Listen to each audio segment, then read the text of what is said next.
Olá, estou aqui para apresentar as questões de identidades brasileiras na prova de linguagens do Enem. Como disse anteriormente, as questões de identidades, de internet e de educação física, elas requerem habilidades menos refinadas, como identificar o assunto do texto e ainda ser capaz de identificar paráfrases ou globais ou do texto verbal, paráfrase do texto total, global, paráfrase de imagens ou ainda uma paráfrase de uma parte do texto. Vejamos então o que cai em identidades brasileiras. 2009, houve 3 aplicações do Enem, sabidamente, e houve 9 questões de identidades. 2010, 2 aplicações e 2 questões. 2011, 2 aplicações e 3 questões. 2012, 2 aplicações e 1 questão. 2013, 2 aplicações e 3 questões. 2014, 3 aplicações e 11 questões. Já até levantei a hipótese porque houve tantas questões de identidades. O normal é haver 1 ou 2 questões, tá, de identidades, e vejamos quais são os temas. O que cai de identidades brasileiras? Desdobramentos das culturas europeias e africanas no Brasil. Tá? Digamos, uma questão que fale aí sobre elementos africanos na cultura brasileira, como samba, tá? Elementos como as danças ou celebrações afrodescendentes, ou ainda música ou danças ou elementos culturais portugueses ou europeus. Um exemplo aqui, a quadrilha, que está associada ao folclore brasileiro, mas tem origem notadamente europeia. Tá? Esses são os desdobramentos das culturas europeias e africanas do Brasil. Já houve 8 questões. Patrimônio cultural, muito importante aqui o tema, já houve 7 questões. O patrimônio pode ser material ou imaterial. Tá? O patrimônio material são as cidades, ainda os acervos históricos. Pega Salvador, Ouro Preto. Tá? As comidas ainda. Ah, Manuel, tem nada a ver. Já houve uma questão sobre o pão de queijo, tá? Na prova de ciências humanas, e o tema é patrimônio cultural. Então cai aqui e pode cair lá nas ciências humanas. O patrimônio, além de material, cidades, acervo histórico e comidas, pode ser imaterial, tá? Danças são elementos do patrimônio cultural imaterial. Ainda textos da tradição oral. Eu me lembro das parlendas, ou ainda músicas ou histórias transmitidas de geração a geração. Os saberes e crenças de um determinado lugar. Eu penso naquelas mulheres que benzem. Elas têm um conhecimento de mundo. É um conhecimento de uma determinada área e passa de geração a geração. Tá? Benze, sei lá, de espinhela caída, tá? Mal olhado. Nem sei o que é espinhela caída não, mas eu acho poético. Tá? E obviamente é o patrimônio cultural e material. Ainda dentro dos saberes e tradições do patrimônio material, saberes e tradições, a gente pode pensar nas fórmulas de plantas, de chás que são passados de geração a geração. Tá? Benzedeiras, e aí as pessoas que preparam esses remédios. Até porque não tem em tese uma receita escrita. Lembrando, o patrimônio cultural aparece na prova de linguagens e na prova de ciências humanas. Material, cidades, acervo histórico e comidas. Patrimônio imaterial, danças, textos da tradição oral e ainda saberes e técnicas associadas a uma região. Muito importante, já falei. Diversidade social, linguística e cultural. Tá? É um patrimônio cultural, linguístico aí. São questões que já houve. Povos indígenas, preservação e integração. Quase já houve 4 questões, e quando caem questões sobre os povos indígenas, há 2 grandes eixos de raciocínio. O índio vai continuar a ser índio. Tá? O índio vai preservar a sua identidade, o seu ethos, a sua cultura, o seu modo de viver. Mas o índio também vai se apropriar das conquistas tecnológicas do século XX e do século XXI.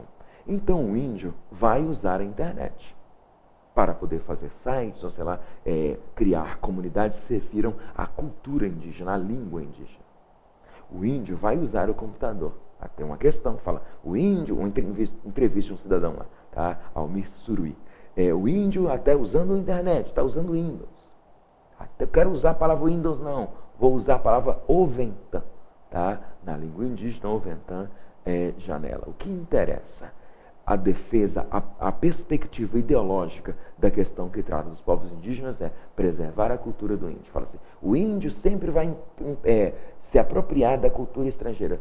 Todo mundo se apropria, tá? Esse caráter, poderia chamar de antropofágico, ele nem é antropofágico, com todo respeito. Até porque os portugueses se multirraciaram. O português, de acordo com alguns sociólogos, ele não tem preconceito. Darcy Ribeiro fala que há português do cabelo preto e da barba ruiva.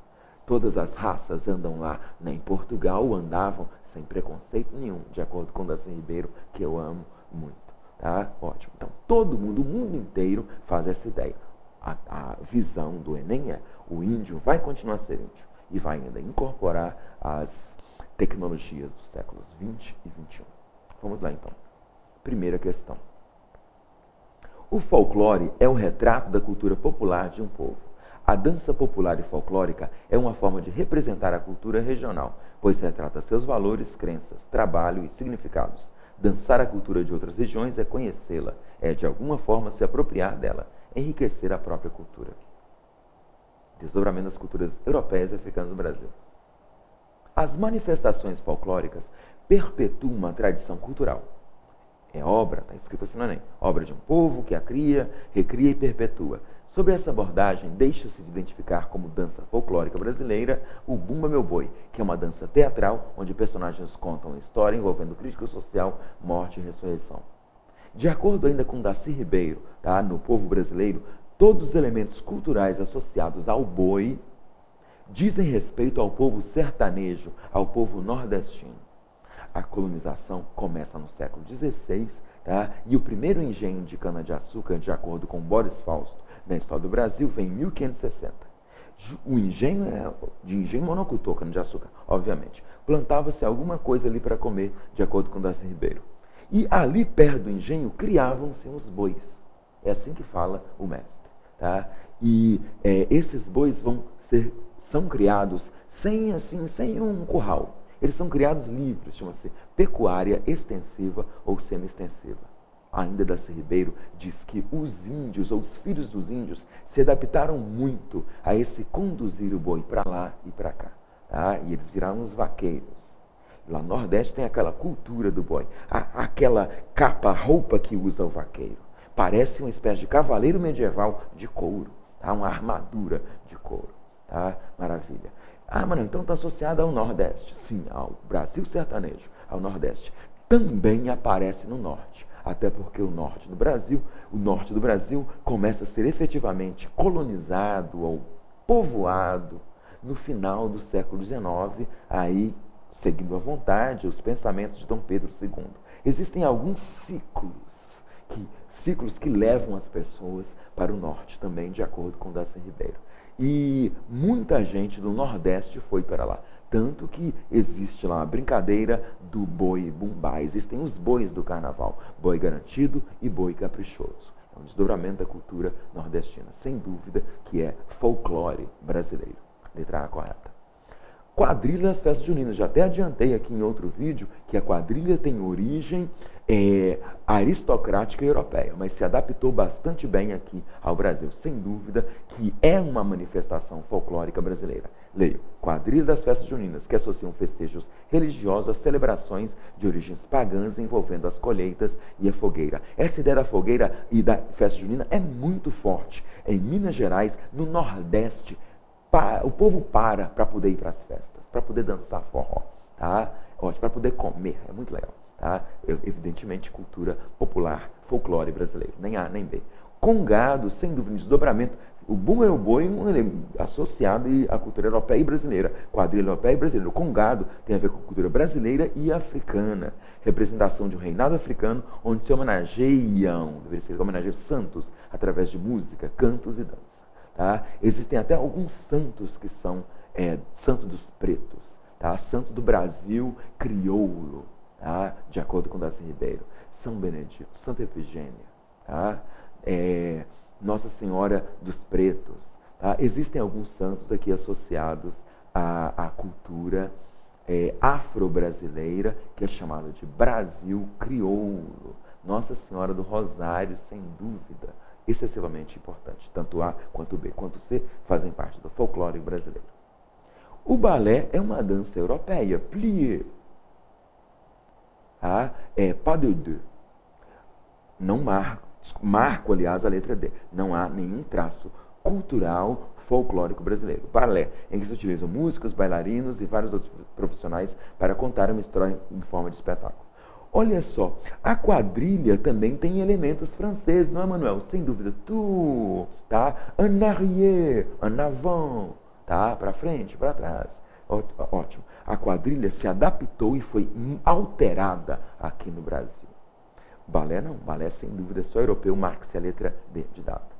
Carnaval, em que o samba derivado do batuque africano é utilizado como objetivo de contar ou recriar uma história em desfiles. O carnaval é um desdobramento de uma dança europeia, em Portugal chamada de intrudo.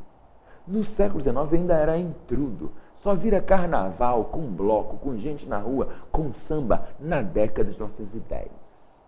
Existem alguns livros que falam de uma senhora chamada Tia Ciata, uma negra, que veio da Bahia, saiu da Bahia e veio para o Rio de Janeiro. E lá tem o marido, tem os amigos, eles se reuniam para poder fazer samba de roda, se reuniam para poder celebrar o candomblé. Tá? Na década de 1910, tá? Sendo mais específico, depois de 1917, começam a sair uns grupos de uns negros lá. Esses negros ficam brincando, dançando, tá? No batuque, e aí vira carnaval. Mas não concordo. Se você não concorda, veja o carnaval europeu, o carnaval de Veneza. Esse negócio do samba, essa mistura, essa fusão africana e europeia é brasileira, sem dúvida. Tá? Destacando aqui, sem dúvida, eu iria falar, o samba, o carnaval nasce com Tia Ciata, no Rio de Janeiro. A Bahia é a inventora aí do samba, sem dúvida. A Bahia mandou Tia Ciata, como disse Caetano Veloso, para poder criar o samba, ou desdobrar o samba lá no Rio de Janeiro e criar o carnaval. Muito bem, deve-se assinalar como não brasileiro, o balé, sem dúvida. Eu até analisei e dei alguns detalhes sobre elementos ou danças brasileiras em A, em B, em C e em E. Adiante.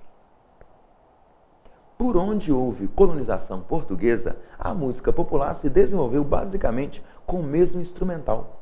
Podemos ver cavaquinho e violão atuarem juntos aqui, em Cabo Verde, em Jacarta, na Indonésia ou em Goa. O caráter nostálgico, sentimental, é outro ponto comum da música das colônias portuguesas em todo o mundo. Essa nostalgia, essa tristeza vem do fado. É uma música muito triste, uma música chorosa, uma música dolorida do português. Muitos vinham para cá, e isso aparece na literatura, em livros como o Cortiço. Tá? A personagem Jerônimo fica desesperada, triste, tocando a violinha lá, tocando, sei lá, o cavaquinho e sofrendo.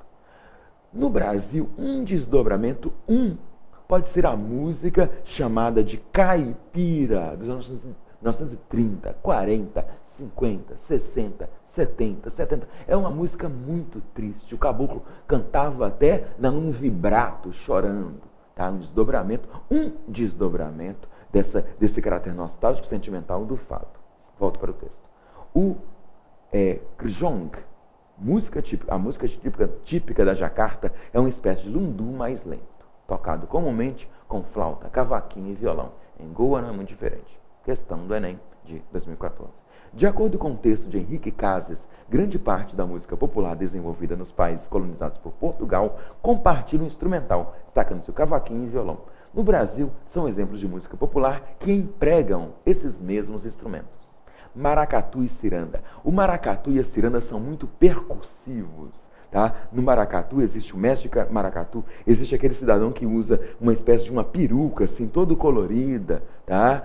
O maracatu é percussivo, são os instrumentos de percussão, tá? Por vezes muito rápido. A ciranda é uma música aí, talvez até mais lenta, muito associados ao Nordeste, ao Brasil sertanejo. Salve o mestre Baracho aí na ciranda, tá? O grande inventor, o criador da ciranda, tá? Do jeito que a gente conhece no século XX e no século XXI no Brasil. Não marco a letra A. Na letra B, carimbó e baião.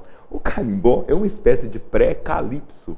É uma dança associada é uma dança popular do Pará, tá? Da região norte. É chamado de uma dança mais brega. tá? Existe um cidadão chamado de pinduca. Você poderia conhecer, ouvir depois, ele faz essa ideia do carimbó, tá? É uma dança parecida com o calypso, até chamei de pré-calypso aqui, tá? Não há violão e cavaquinho, obrigatoriamente. Cavaquinho não há, violão pode até haver. O baião é um subgênero do forró. Os instrumentos principais são a sanfona, tá? A caixa lá, o bumbo e ainda o triângulo. Pode haver outros instrumentos. O normal é a sanfona e o baião, sem dúvida associado ao forró e também à cultura nordestina ou sertaneja. Choro e samba, obviamente neles há cavaquinho e há violão. Deve-se assinalar a alternativa C. A chula é um subgênero do samba. É um samba rural que ainda é feito, inacreditavelmente, no interior da Bahia. Muito bonito. Tá? O siriri é uma dança típica do Mato Grosso. Xote e frevo. O xote, tal qual o baião, é um subgênero do forró, a ideia aí da sanfona. O frevo está muito associado à cultura ali do Brasil sertanejo, do norte, é uma dança com muita percussão, a instrumentos de sopro também, associada aí ao maracatu. Tá? Deve-se assinalar, sem dúvida, a alternativa C de casa. Só destaco que choro, samba e chula tem, sem dúvida, cavaquinho e violão. A literatura de cordel é ainda considerada por muitos uma literatura menor. A alma do homem não é mensurável, e desde que o cordel possa exprimir a história, a ideologia e os sentimentos de qualquer homem, vai sempre ser um gênero literário preferido de quem procura apreender o espírito nordestino. Os costumes, a língua, os sonhos, os medos e as alegrias do povo estão no cordel. Uma pausa. O cordel é uma narrativa em versos. É uma historinha que aparece num livreto de 8, 16, 32 páginas. Esse nome cordel se refere ao fato de que esse livreto, impresso quase que artesanalmente, ele é vendido nas feiras, muito comum no Nordeste, no Brasil sertanejo, mas se espalhou pelo Brasil todo. Se refere ao Nordeste, sem dúvida. Tá? Obviamente, essa ideia de contar a história, cantar a história, vem lá do norte da África e depois esses cantadores ou recitadores vão para Portugal. E de Portugal eles descem e se adaptam muito bem aqui ao Nordeste. O cordel está muito associado à cultura popular nordestina e o cidadão ele consegue escrever sobre qualquer coisa. Uma das características mais interessantes aí do cordel é que o cidadão pode escrever, digamos, até sobre a guerra atômica, sei lá, qualquer tema o cordelista consegue escrever. Outro detalhe interessante que é maniqueísta, vai haver uma posição, uma moral muito rígida. O maniqueísmo é uma oposição rígida entre o bem e o mal. Tá? Eles vão criticar alguns valores e defender outros de acordo com a sua ideologia e a sua moral. Me lembro da chegada de Lampião no inferno. Vamos falar de Antônio Silvino, um cangaceiro terrível aí dos anos do final do século XIX e início do século XX. Até o próprio Tom Zé fez um cordelzinho interessante, a chegada de Raul Seixas de Lampião no FMI. Essa ideia da moral é muito interessante. Existe um cordel, me lembro assim, até parece um pouco de funk, que fala a história da menina que bateu na mãe e virou uma cachorra. Tá? Muito engraçado. Então, esse caráter moral e associado à cultura do Nordeste, tá? E a cultura sertaneja evidente que se espalhou pelo Brasil. Desdobramentos do cordel ou gêneros muito próximos, tá? Sem dúvida, gêneros, são a embolada e ainda o desafio, o repente. Tá? O repente, o que é? Também pode ser uma narrativa. Você dá um tema, tem um cantador ou dois cantadores, normal que haja dois. Daí você dá o tema e na hora eles glosam, eles comentam, eles zoam de você, do tema dele, da mãe dele, de todo mundo, comenta sobre tudo.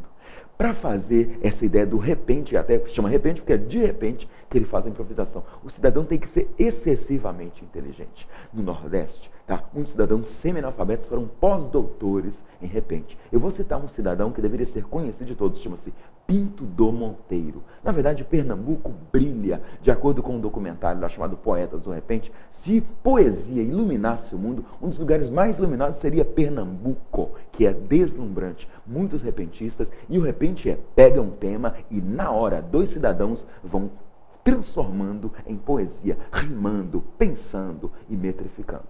Como um desdobramento aqui do repente, ou um gênero parecido, eu tenho a embolada. Os emboladores, eles são cantores. Eles vão cantar com pandeiro, tá? Podem cantar até com violão. Tem uns emboladores que tem até, sei lá, guitarras e vai por aí, caju e castanha, por exemplo. O embolador, ele não cria.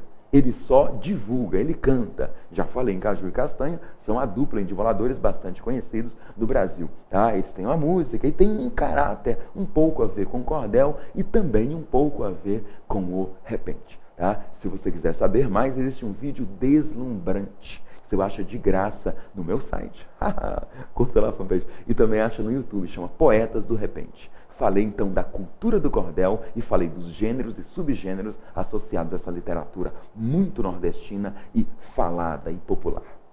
Leio então as 3 últimas linhas do primeiro parágrafo. Na nossa época, apesar dos jornais da TV, que poderiam ter feito diminuir o interesse nesse tipo de literatura e da falta de apoio econômico, o cordel continua vivo no interior e em cenáculos acadêmicos. É óbvio que a faculdade estuda isso, estuda esse fenômeno maravilhoso do meu ponto de vista. A literatura de cordel, as xilogravuras. A xilogravura é um desenho que aparece na capa. É feito de forma artesanal. O cidadão pega um pedaço de madeira e vai cavucando assim e faz uma imagem belíssima. Vira lá a capa. Um desenho, uma ilustração, tá, da literatura de cordel. A literatura de cordel, as xilogravuras e o repente, falei do repente, não foram apenas um divertimento do povo. Cordéis e cantorias. Cantoria tem um repentista, pode ter até um embalador. Foram o professor que ensinava as primeiras letras e o médico que falava para inculcar o comportamentos sanitários. O cordel e o repente fazem muitas vezes de um candidato o ganhador da banca de deputado. E assim, lendo e ouvindo, foi se formando a memória coletiva desse povo alegre e trabalhador, que, embora calmo, enfrenta o mar e o sertão com a mesma valentia. Maravilhoso aqui o texto. Vamos lá para a questão. Patrimônio cultural, sem dúvida. O gênero cordel, o gênero textual cordel, também conhecido como folheto, tem origem em relatos orais e constitui uma forma literária popular no Brasil. Eu falei, tá? Esses narradores orais vêm do norte da África, foram para a Europa, ali para a Península Ibérica, e depois houve a evolução, sei lá, o contato cultural, a transfusão cultural, e se adaptaram, esse gênero se adaptou fenomenalmente ao Nordeste. O gênero textual cordel tem origem em relatos orais e constitui uma forma literária popular no Brasil. A leitura do texto sobre literatura de cordel permite descrever esse gênero textual exclusivamente como instrumento político. Absurdo tem a ver com a cultura de uma determinada região, com os valores. A, de absurdo, não marco. B, valorizar o povo nordestino, que tem no cordel sua única forma de expressão. Uma leitura muito infeliz, única forma. Tá? Eu até falei de subgêneros do cordel. Ressaltar sua importância, e falei de danças, a cultura é riquíssima. Ressaltar sua importância e preservar a memória cultural do nosso povo. Deslumbrante, a letra C tem a ver com patrimônio cultural, material e imaterial. O cordel, porque tem o folhetinho. Avaliar o baixo custo econômico dos folhetos expostos em Barbados. A leitura do texto não fala do valor baixo, não. Tá? O valor é monetário baixo. A leitura do texto permite informar os leitores do baixo valor literário desse tipo de produção. Houve algum tempo, tá, em que existia um preconceito contra essa literatura, chamada até de paraliteratura, uma literatura menor. Menor nada, é uma literatura aí popular e tem tanto valor como qualquer outra. Brilhante a questão, do meu ponto de vista, e o objetivo do texto é destacar a importância da preservação da memória cultural do povo brasileiro, nordestino e brasileiro.